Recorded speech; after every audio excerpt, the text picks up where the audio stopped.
Hi guys, nagustuhan namin. Ito na yung part 2. Gasa pa ba to? Ha? Gasa pa ba to? Ay, ugasan muna pala. Guys, wala akong magawa. So, kung tanggalin yung mga seeds. Kasi baka ako ay may tumubo. Guys, hugasan na natin.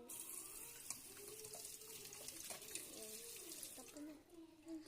Yung guys, so, nahugasan na namin. Strawberries namin. Ayun, panoorin nyo yun. Nandun. Part 1 po.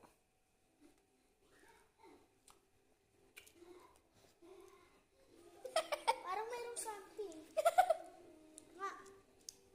Parang sobrang lambot niya. Ang daming buto. Ngay.